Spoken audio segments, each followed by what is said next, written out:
started here. This is it. This is episode 358 of No Laugh Track podcast. I am here with one of my favorites, an old friend who hasn't been here in over 2 years, Tom Rhodes. 2 years, I know. How are you? Wow, never been better, man. Gosh, I've done so much. In the 2 years since I've been here, I've been obsessed with making this new album. It's called Around the World. Yes. It's 3 hours long. It's 40 tracks. Oh, come on. It's like 2:57. It's not 3. It's almost 3 hours. Yes, it is. It's 40 tracks, and I recorded it in 24 cities around the world. It starts in Paris, and it ends in Jerusalem, and it's all mostly jokes and stories about each place. So it's basically the fruits of me doing the international circuits for 20 years. So I had this idea a couple years ago, and that and my Delta Diamond status kept me traveling all over the world. And it cost me my marriage, but I'm very close. I made it past the first round of voting for the Grammy Best Comedy Album of the Year, and they give out the nominations next week. So hopefully it'll get nominated. That's super cool. Yeah. No one's ever done anything like this before. No. I was going to say that. And I don't believe Weird Al released an album this year. He always seems to win the comedy album Grammy. So yeah, so that's good. That's good. No Weird Al competition. Okay, that's good. So I've listened to the album all 2 hours and 57 or 58, almost 3 hours. It's awesome. It is like nothing anyone has ever done. I listened back to when you were here for episode 254. Yeah. And it's kind of cool because you mentioned, I'm going out on this tour, and you start mentioning the cities, and you're like, Oslo, and you're naming these places. You're like, I've never been there, and now that trip is this album. Yeah. It's so cool. Yeah. That is that's cool because I really made it, there's a lot of cities like Paris and Amsterdam and Dublin, Hong Kong, Sydney, places that I've been playing for years that I had developed material for. But then there were different places like Mongolia and Berlin and Oslo and Stockholm where I made it my writing project to write at least 5 minutes of material on each place. So I read Genghis Khan's biography before I went to Mongolia. I was Googling all kinds of interesting facts about different places. Like in Sweden, it's illegal to give your child a stupid name, which is really funny to me as a visiting foreigner because all of their names sound kind of stupid. Right. I met a guy there his name was Thorbjorn. It's a common Swedish name, Thorbjorn. Is that a whole first name or first and last? First. Okay. It means thunder bear. Thunder bear is a common Swedish name. Thorbjorn. Thunder Bear sounds like a job you could have. Sounds like a Saturday animated show I would watch. Yeah, it does. The Thunder Bears. Thunder Bear family. Yes, that's cool that I was here in that pivotal moment last time. Because I really became obsessed with making this album over a couple-year period. And, It's interesting because you were just having an album drop like a week after you were here last. And I recorded, it was like 2 shows on that album. One was here at Acme, and the other one was at the San Francisco Punchline. Yes. So it's interesting that one was just about to come out, and then on your mind was this big 2-year traveling around Europe, get all these shows. All over the world. All over the world, pardon me. Yeah, all over the world. I wrote down, so I could have it in front of me, like, what is Ulaanbaatar? Ulaanbaatar is the capital of Mongolia. And it's actually, in the history, changed locations like 26 times because the Mongols are nomadic people. And Mongolia is a really fascinating place. Not many people ever get to go there. It's between China and Russia. It's not near, it's out of the way. Yeah. Even if you're in, I've gone there, like, piggybacked it off of, like, Beijing gigs, the 2 times that I did it. Beijing is a fascinating city. I love Beijing. But Mongolia, I think the people are absolutely stunningly beautiful there. They all have really high cheekbones, and I think they look like the people in Avatar, but without the blue. You know, and Okay. and they're really they're just. There's a great comedy club there. This young guy named Bata, he opened this comedy club, and it's a proper 200-seat room, and it's the hot young person thing to do in Mongolia. It's always packed, and they're great laughers, and they don't get many foreign English speaking comedians go there. Yeah. I think I was the second person English speaker ever to play there. What the comments from people that go to your shows? They must. Is there something that is similar whether you're in Bangkok or Shanghai or Zurich, or are they just completely different reactions everywhere? I mean, you have to modify it wherever you go. I mean, people in Minnesota are different than people in Phoenix, and New York is different, than Seattle. So. There are things I do that are universally funny, but what I hear the most, people always enjoy that. I've had people come up to me after the show here the last few nights, and people have seen me several times, fans, and some woman said last night, I just love you have so much knowledge in your show, and stories about different places in the world that you've gone to and things. So, in my head, categorization of different comedians and stuff. Yeah, that's part of how I see you. You're the travel guy. You're the knowledge guy. Absolutely. Good. Yeah. That's a good reputation. Okay. Yeah. Yeah. I figured you would like that. Yeah, when I was younger, I was more into. I mean, I always drank heavily and thought that was part of being a comedian, just being the life of the party. And when I was younger, I still do several dirty jokes, but I mean before it was more. I didn't care. Now that I'm older, I just want to pack as much intelligence and information as I can into the show. I looked up your album on iTunes, or whatever they call it now, Apple Music, and I noticed you have a clean version of it too. I just put out a clean version, yeah. The guy who is in charge of the comedy for Sirius XM. I figured, yep. I become friends with the guy, and last year he told me they needed clean material and encouraged me to put out a clean album. So I put out an album last year called Clean 18. Mm-hmm. It was only 18 minutes long, and it was a great writing project to think of, to just work on clean jokes and then think of old jokes of mine that were clean that I hadn't done in years.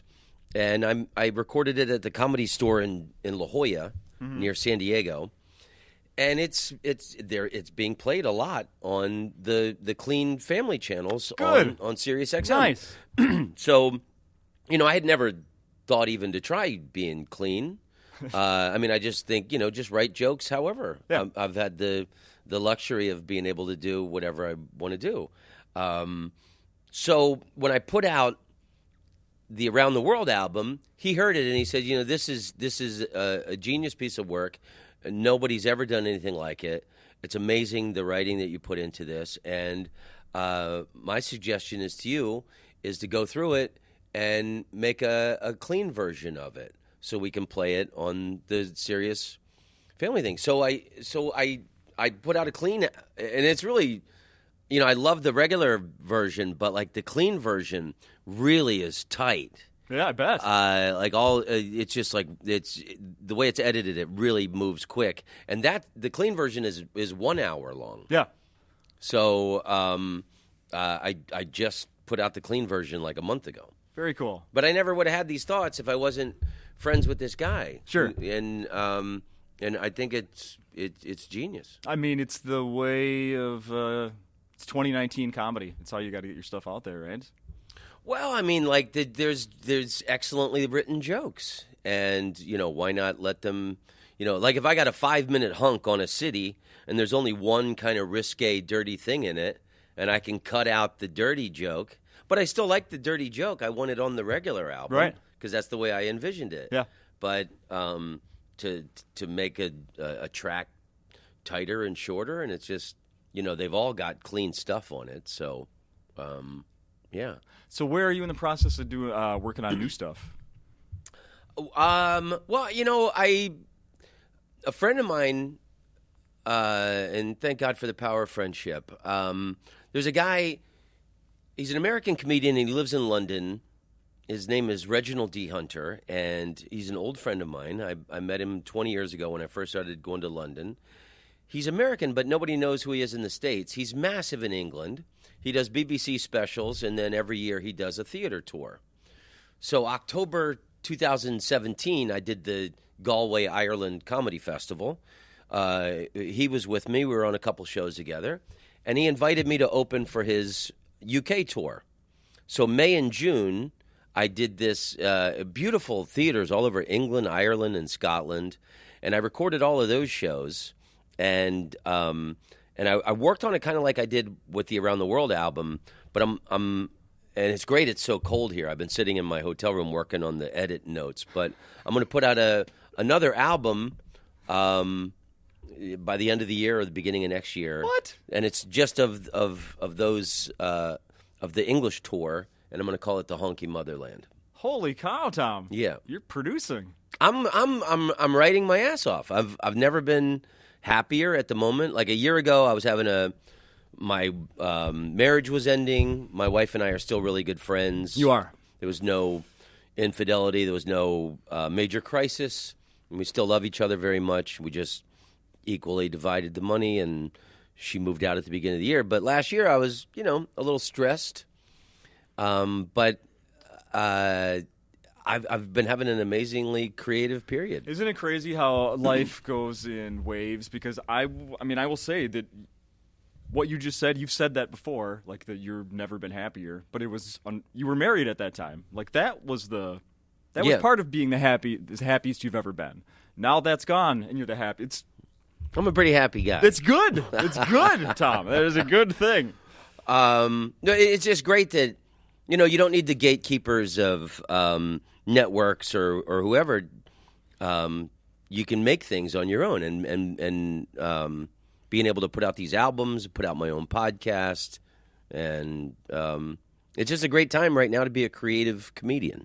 When I saw I think I saw it on Instagram, your post about your marriage when it was ending.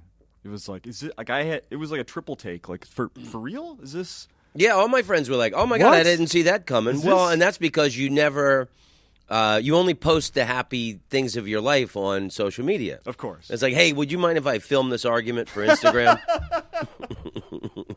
She wants me to clean the toilet, everybody. I don't want to clean the toilet. I'm on the road all the time. We'll pay to have someone clean. She thinks I mumbled something from the other room. Hit record. Yeah.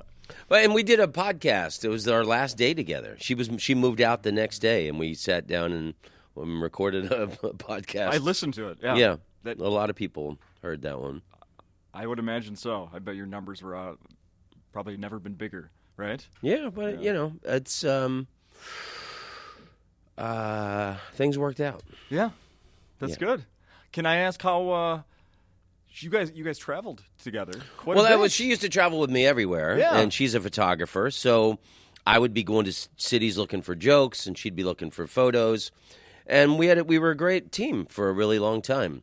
And she's helped me with social media because she's a photographer and all these things. But a year ago, 2018, she decided she didn't want to travel anymore. So we were together for 10 years. We were married for 7. Eventually this way of life will break down even the most willing participant. Sure. Because she embraced the lifestyle. She loved traveling with me. She loved comedians. She loved hanging out.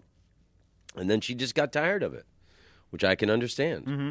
So in that year of her not traveling with me, we just kind of grew apart, lost our connection. Okay. Or decided, maybe we could try another way of living. Sure. So how was traveling by yourself again? It's funny. Like I did this UK tour for May and June, and then in July I did the Dublin, Ireland Comedy Festival. Went to Paris for 5 days on my way there just to eat fruit tarts. at Storer, my favorite patisserie on Rue Montague. And Patisserie. And so, I mean, other than that, I've dialed back the international travel this year, and I've been focusing on the States. Yeah, I've noticed that. Yeah. I'm spending like about 2 weeks a month on the road. I was in Seattle 2 weeks ago. I was in Portland before that. I just did like a Northwest swing.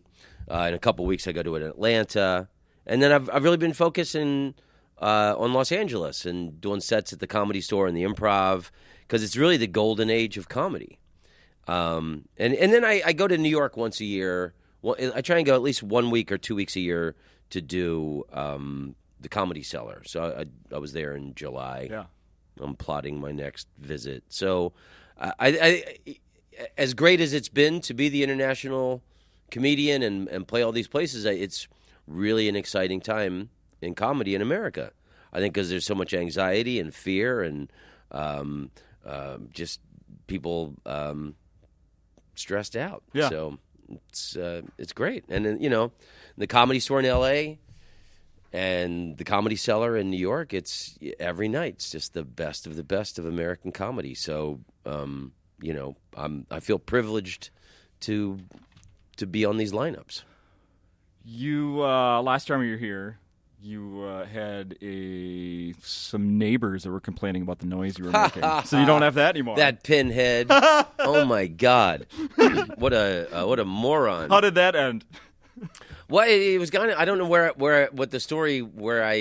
stage I was in. Oh, okay. This guy kept complaining, and it's like we didn't wear shoes in the house, and this guy kept saying we were stomping around. Finally, he came to my door with the doorman of the building, and I'm with a high school friend of mine who's he's an elementary school principal, and his son is an actor and had moved to L.A., and so he and his son had come over, and we're sitting at my table. We were talking about theater, because this guy likes to do theater. Uh-huh. And they're like a really big theater family. We're sitting there having like coffee, talking about theater, and this guy comes to the door with the doorman. He starts yelling at me, and I turn to the doorman and I go, "Why did you bring this aggressive man to my door?" Yeah. And the dude starts going, "Why don't you?" He was from Virginia, so he had this really.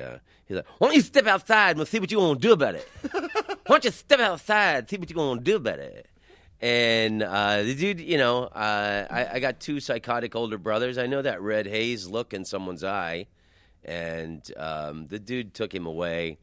And I got the management of the building the next day with all the maintenance people to come to both of our apartments and FaceTimed, us walking across our apartment. And I told the man and I told the people, I pay an exorbitant amount of money for the rent. Yeah. Because I always hated Los Angeles. This is my third time living there. Uh-huh. So I thought if I was going to live back in L.A., I want to live in a really nice place I really enjoy. And I told the man what I pay for rent, and I said the least I expect for that money is to be able to walk across my apartment barefooted. Yeah. Without being yelled at. Uh-huh. And so they told him that the building is structurally code from the state of California, and that there's not. The guy ended up moving out, but he was just. I think he drank too much, and I think he had sexual dysfunction with his incest survivor-looking wife. Oh my goodness! Oh no! I think there was some really weird dichotomy going on. But, so that guy left, and I've never had a problem since. Can I tell you the story about the hummingbird? Please. Okay, so I got these really – I live on I got a really great apartment, and I got a balcony. Now? Yeah, it's where I've lived. Oh, it's the same place? Yeah, it's the same place. Oh, okay. Because I didn't live anywhere for 10 years. Right. And I got like 4,000 books in my living room. And like 2,000 vinyl records. It's the Rhodes Library, basically. But my wife moved out New Year's Eve, and January I spent alone in my apartment crying. It was a pretty rough month. Mm-hmm. And I decided not to travel for January and July so I could be home. And then now I'm home by myself. And this year started really rough for me. and there's these eucalyptus trees outside my balcony, and hummingbirds hang around. So I had the door open, and this hummingbird got in my apartment. And I got these 16-foot ceilings. There's this massive window above the door that goes on the balcony, and the hummingbird is just banging into the window.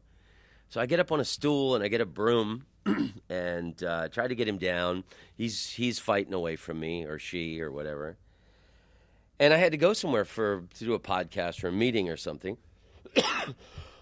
And I left the door open for like 3 hours, hoping it would find its way out.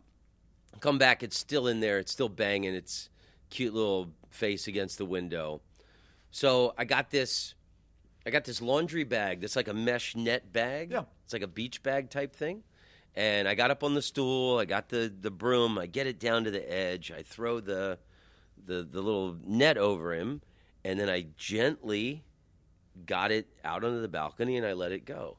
And then like a week later or 2 weeks later, I'm standing on my balcony having coffee, and this hummingbird pops up right in front of me, about 5 feet in front of me, and just staring straight into my face. It sat there for like a full minute, and then it shot off. Uh-huh. And I know it was that hummingbird coming back going, I had time to think about what happened. And I realized you were trying to help me out.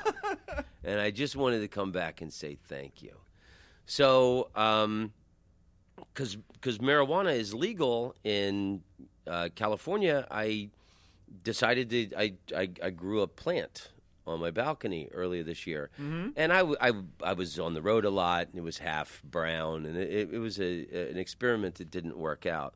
Yeah. So I've got a new girlfriend, and that's one reason I'm very happy. And she was visiting Excellent. me in Los Angeles, and the hummingbird appeared and hovered over, and it just stared at us, and it was there. So the next thing I did, I Googled what kind of plants attract hummingbirds. I got rid of the marijuana plant, and I turned my balcony into a hummingbird garden.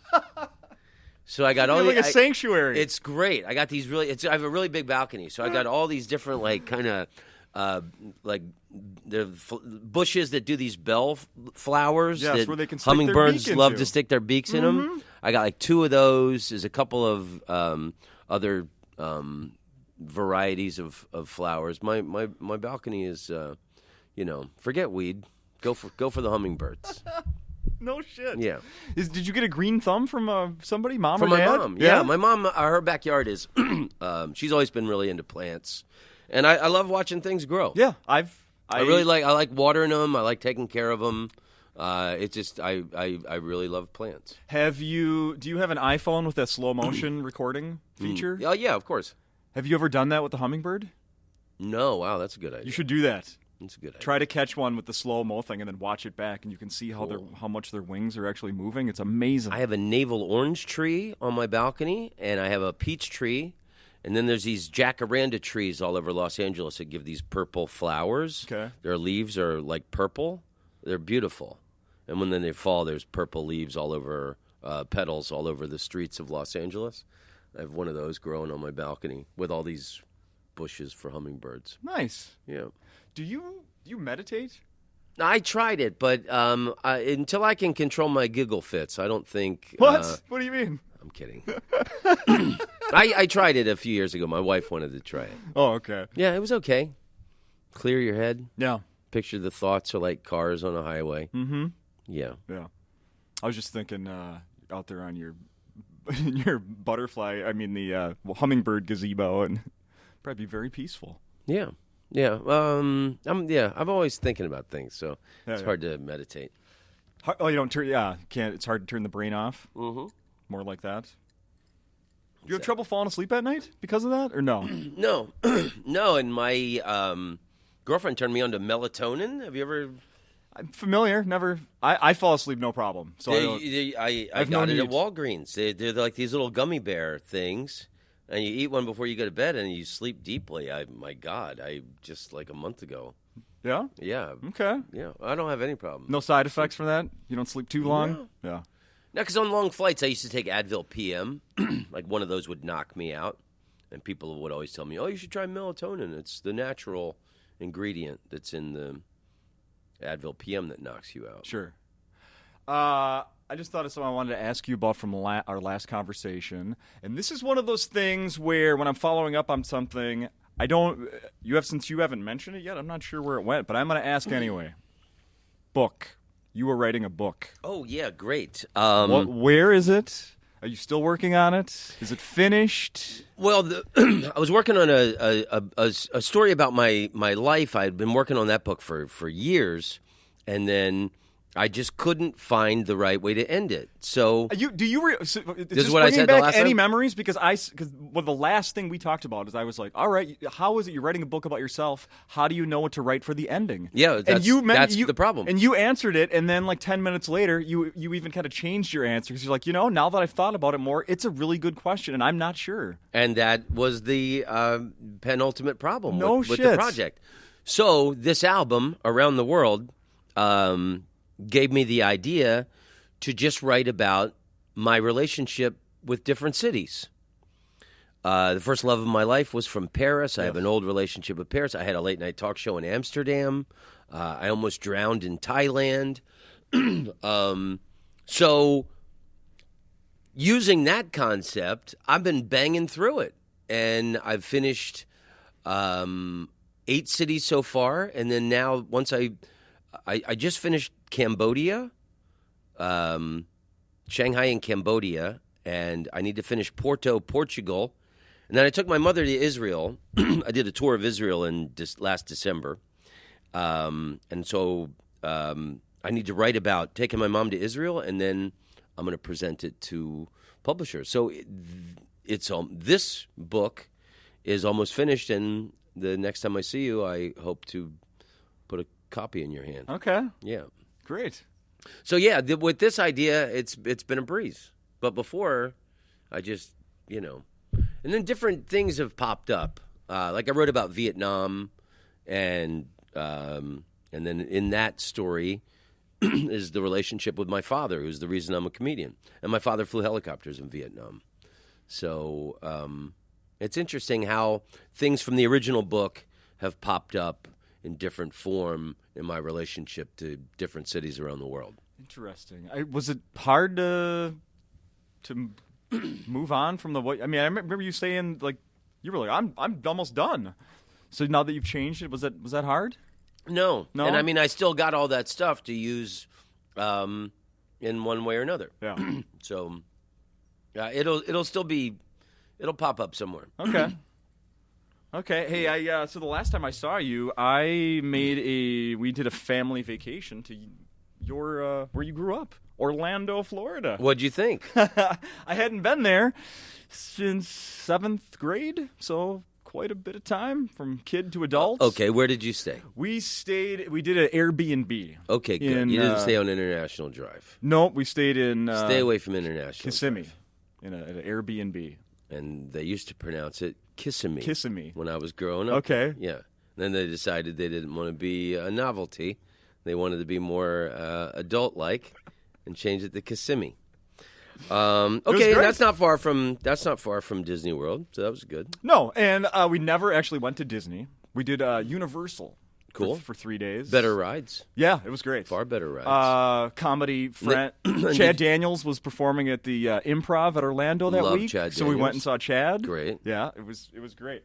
One of my highlights. And that club is on International Drive. That's I love that Orlando Improv. I'm there the week before Christmas. I always play the club. Oh, okay. Yeah. Okay, yeah, I came back, and one of the things that stood out to me about that place is that, unlike Acme, people eat during the shows. And it was hard for me to, I was really hungry, and the menu looked really, stuff on this menu looked really good. I'm like, I don't want to eat during the show. It's not something I do. They have a good menu, but let me say this about Acme Comedy Company. One of the best BLT sandwiches on the planet Earth. They use thick bacon. I was just going to say, you better say thick bacon, because it absolutely bacon, is, and Tom. it makes the whole sandwich. I love the BLT sandwich. Uh-huh. Yeah. I completely agree.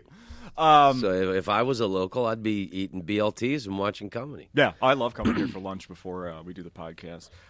So in Orlando, one of my favorite things, besides doing the Universal Studios stuff with the kids and everything, is we went to Gatorland. Dude, I was going to ask you because most people don't get to Gatorland. Yeah, it's been there a long time. It's an old place. It's been there a long time, but it's a classic for a reason. Yeah. And were you going as a kid? I went there as a kid, and I went like 2 years ago. You did. I go. Yeah, that's a place I highly recommend. Look at it. People. I love Actually, we're doing Gatorland. video here. I think people see how you just lit up when we brought up Gatorland. I'm a big fan of Gatorland. It is so fun.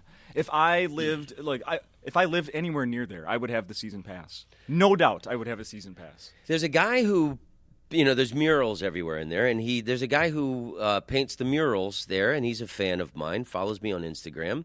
And he invited me. I from years of going there growing up. When I went 2 years ago, I got a private tour from the mural guy, and I brought my mom. And I don't know if you saw the albino alligator. Of course. So the guy takes me into the cage with the albino alligator. Yeah. And he's like, "Come here, I'll take your picture." And I'm my sphincter is as tight as it could be. I'm about to shit in my pants out of fear.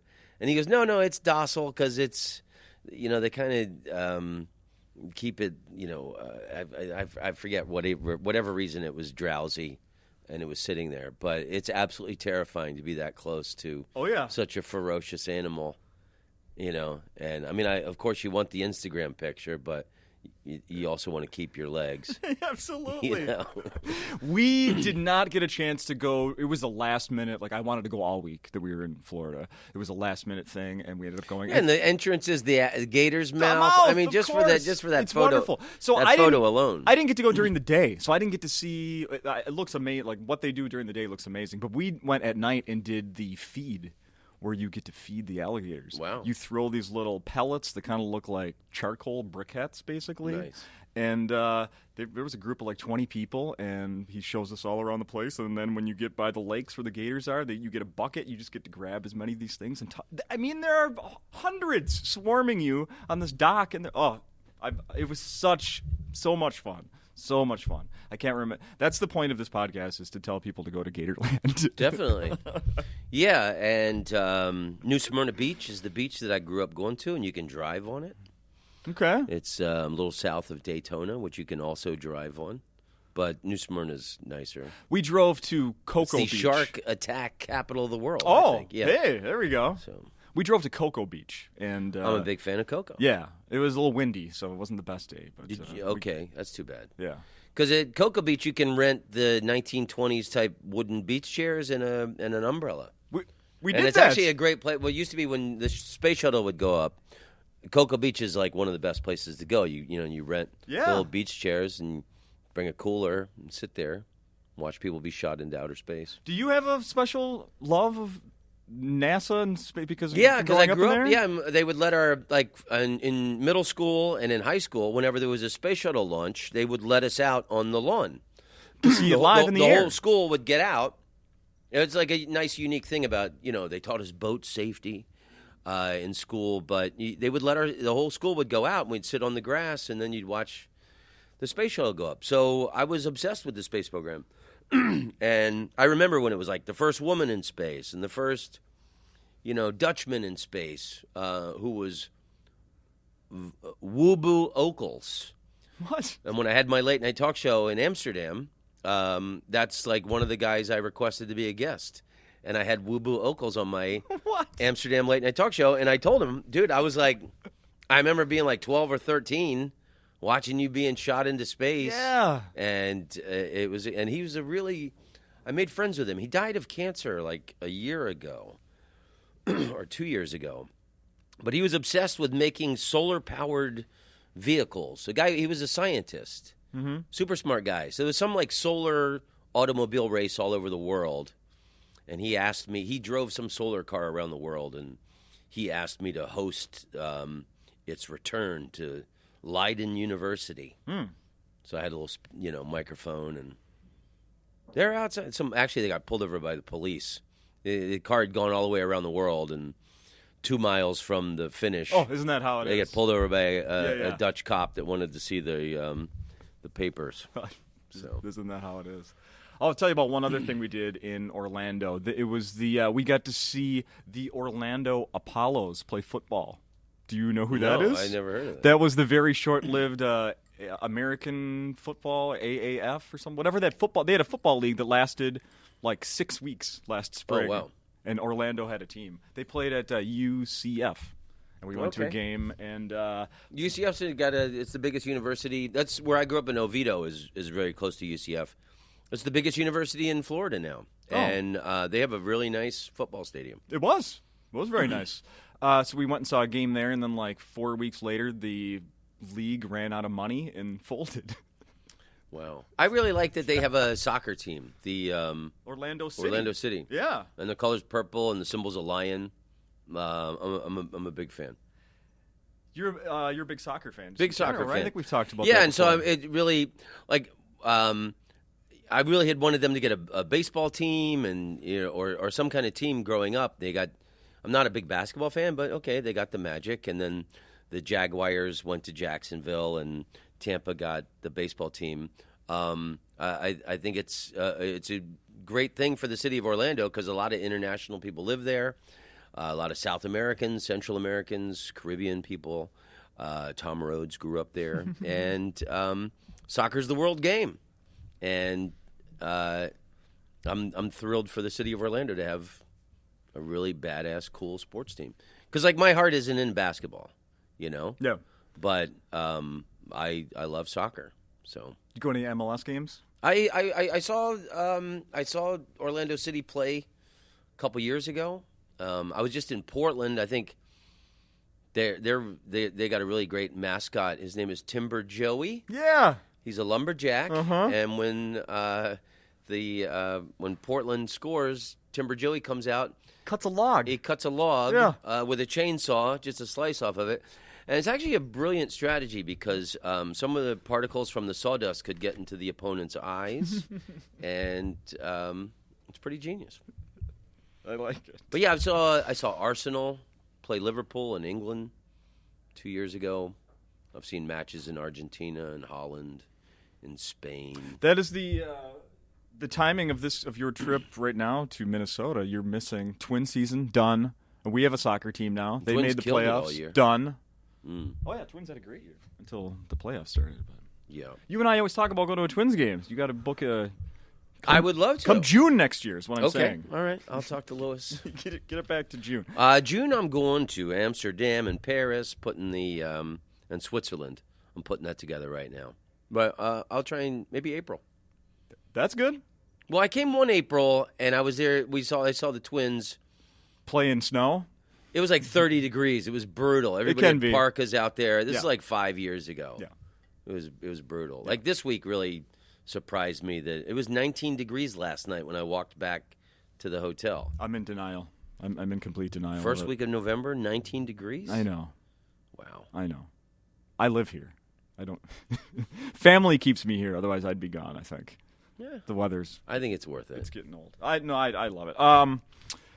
There's at least one more thing I want to ask you about. How about two? Okay, two. The one I know about for sure. On Amazon Prime right now, they have old episodes of Evening at the Improv. Wow, no kidding. You did not know that? No, I did not. Okay. How many episodes do you remember doing? Because you are definitely on at least one. I did one. Mm-hmm. It was one of my first television appearances. And that's why whenever I play the improv, I always kind of remember that feeling of being. It was a big deal to do Evening at the Improv. Yeah. And I remember I met Drew Carey. Yeah. I did it with Drew Carey, and I've been friends with Drew forever. I actually went to. Here's a nice story. So, Drew is such a great guy, and I'm still friends with him. I don't see him all the time, but once in a while he invites me to his house for a party. And it was about 2 months ago. He invites me to his house for a party, and I was talking to him, and I said, I'd love to go to a Price is Right taping and sit into the audience. I mean, we all grew up watching Price is Right. Yeah. Okay. So he sets me up. I get there early. I get to go backstage. He had a woman, the woman who does the sound effects on the show, met me, and I got to sit with her until right before they let the audience in. and she took me out to my seat. And I'm on the aisle, and what I discovered at the Price is Right taping was utopia. The country's divided, the world's divided. There's like so much just frustration and hate and anger and ugliness in the world. And what I found at the Price is Right was the perfect human utopia. I love it. Because everybody loves money, and they're giving away money. There was complete racial harmony. Whenever everybody was cheering for everybody, even if somebody lost, everybody was on their side. And on my completely to my left, across the aisle, was this first row on this left section, left side section, where when somebody played a game and was just on the stage, afterwards they would bring him over and sit him on this thing. So, and there's like a DJ playing music, and it's all like great, happy dance music. You know, James Brown and Otis Redding and Kanye, and just like the best, happiest dance music. So, this black woman was maybe 350, 400 pounds, and she had just won $10,000, and her name was Sharon. And she just wins $10,000. They bring her over to this side section. So she's sitting directly to my left, and they go to a commercial break. And the DJ plays that dance song, "Everybody Dance Now." And Sharon jumps up, and she started dancing like somebody who had just won $10,000. And everybody in the audience starts going, "Go Sharon, go Sharon, Yeah. go Sharon." It was like such a happy environment. I want to go again. I mean, everybody loved everybody. Everybody was happy for everyone. And, when someone lost, the people were very caring and consoling. It was just absolutely beautiful. Was it just recording? So the answer to our political problems is to give away lots of money. And bright colors. Yeah, and a dishwasher and a new car once in a while. Ant killer from always the most random products. Was it just one show taping that you saw? Yeah. Okay. Did you have a chance? And it's funny, I've been to the Bill Maher real-time taping 6 times, and I didn't realize it until I went to The Price is Right. Bill Maher's real-time is done in the same studio as The Price is Right.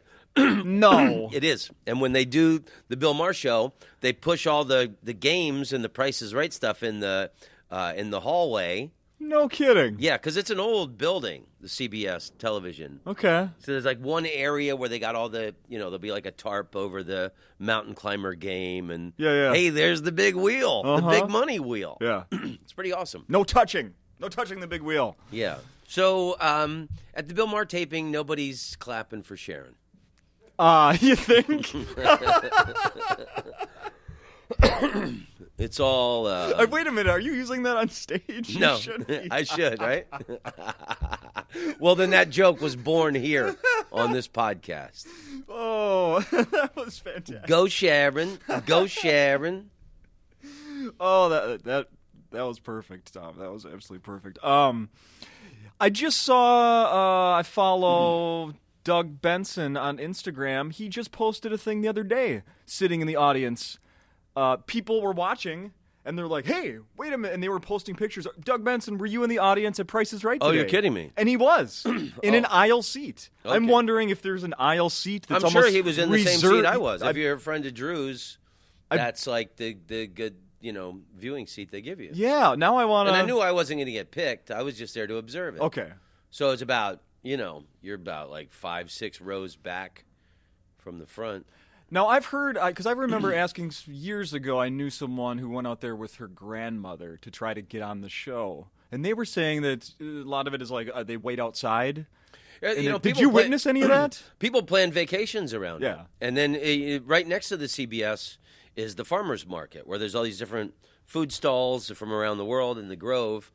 And you always see people walking around the neighborhood and at the farmer's market, and they still got their Price is Right name tag. Sure, yeah. Or like T-shirts that they had But made their Bob up, Barker like, shirt, "We the Drew love Carey you, Drew." shirt. Yeah.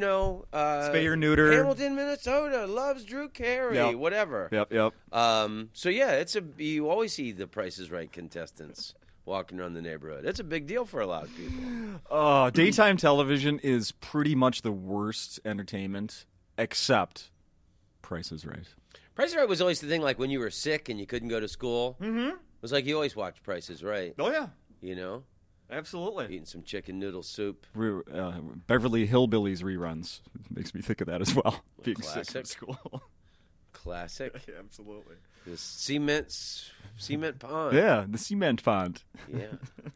Andy Griffith. Yeah. Let's see. Is there anything else? I'm looking at my notes here. You're still doing your podcast. It's going strong, right? Still doing my podcast. I just listened to one, so Tom I know Rhodes it is. Radio Smart Camp. Yeah. I did 3 episodes on Lord Byron. I did 3 episodes on the French Revolution.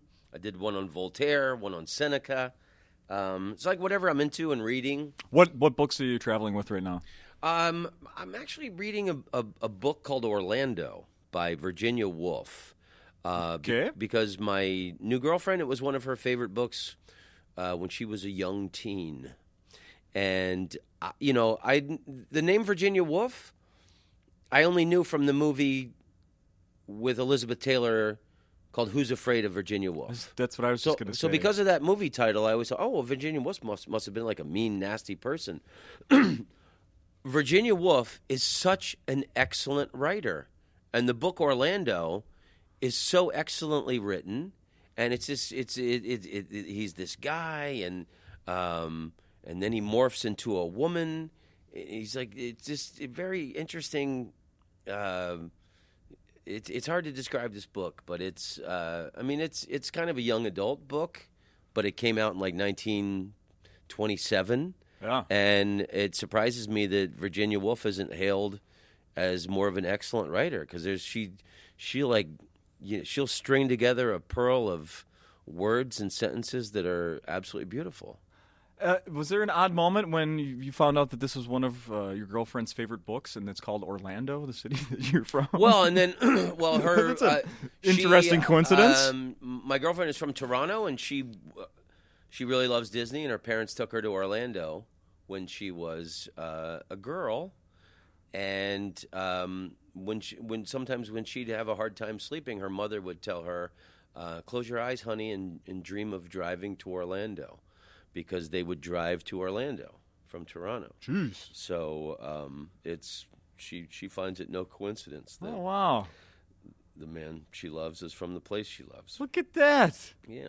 Wow. Wait till I take her to Gatorland. Wait till we're chucking meat pelts. I want you, when you get to, next time you get to Gatorland, do not miss taking a picture. I want to see everything. I want to see pictures of you everywhere. If you scroll back on my Instagram, you'll see tons of pictures. You'll see me with that albino alligator, and I'm like kneeling down, like just 2 feet in front of its mouth, and I took that shot and got out of it. So I posted a lot of pictures at Gatorland so that's like 2 years ago. Yeah, if you scroll back on my Instagram, you can see me in Israel at the Wailing Wall. Yeah. In Paris, Vietnam. I had a motorcycle accident in Vietnam, April 2018. And the guy who puts on the comedy shows in Hanoi also gives motorcycle tours of the north of Vietnam. I've been afraid of motorcycles my whole life, and it was a big fear thing I wanted to break through for myself. We were 45 miles north of Hanoi going up this mountain, and he started filming me 30 seconds before I crashed. He got behind me, and I got too close to the edge, and it was really dusty, and the bike just went out from under me, and my head hit the street, but I was wearing a helmet. Good. And I only skinned up my elbow, and it's all on film. Yeah, I remember this now. Yeah. Jesus.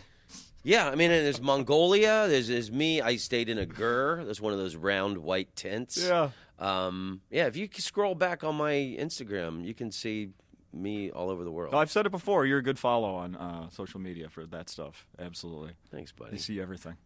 You see everything that I don't, which is plenty.